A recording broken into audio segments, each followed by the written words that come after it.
A private startup aims to have a working fusion reactor by 2028.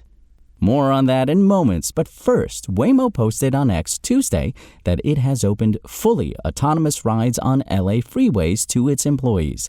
The company noted that this is a preliminary step toward bringing its vehicle fleet onto highways for all passengers in the city. After getting approval to begin local robotaxi operation in March 2024, Waymo offered autonomous rides in LA at a small scale, with a waitlist for interested customers.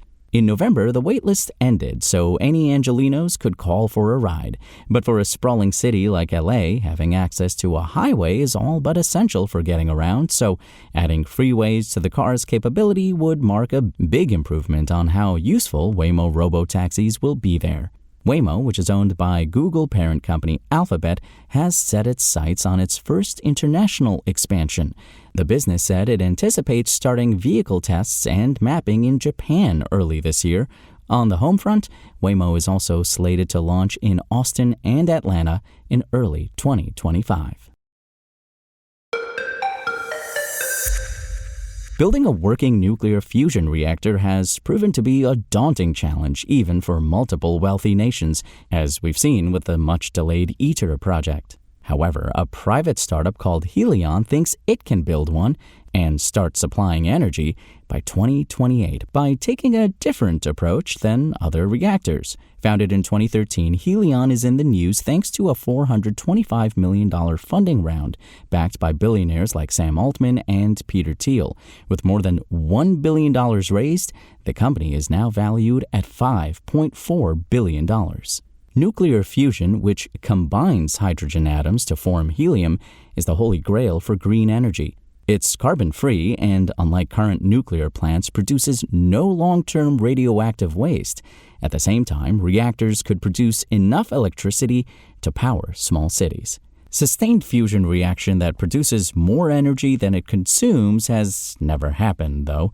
The largest project, ITER, International Thermonuclear Experimental Reactor, is projected to cost up to $22 billion and won't go online until at least 2034, and still hasn't produced a sustained reaction. The longest fusion reaction is 1,066 seconds, is 17 minutes and 43 seconds, set just recently by the East reactor in China.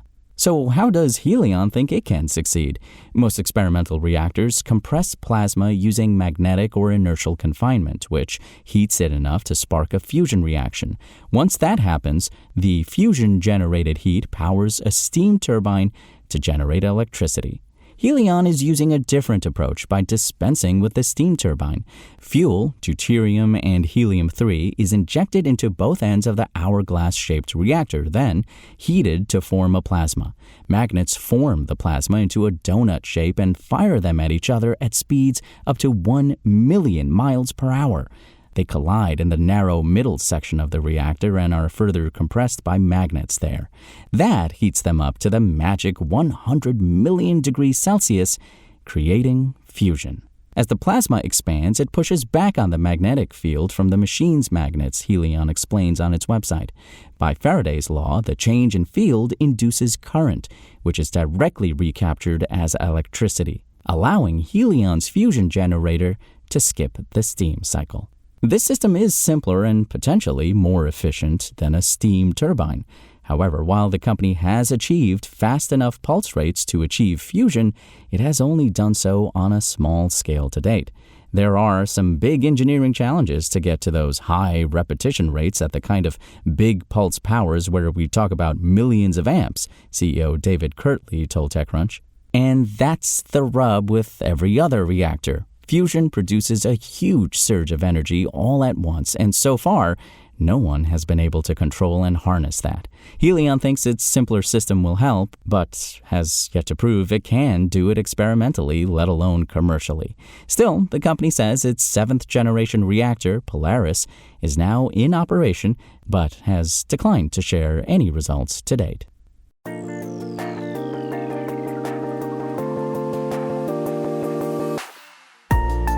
Thanks for listening to the show. Make sure to rate, review, and subscribe on Apple Podcasts. Today's show featured journalism by Engadget contributor Steve Dent and was produced by Spoken Layer.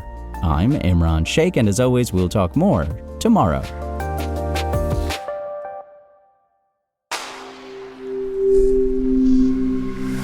Spoken Layer.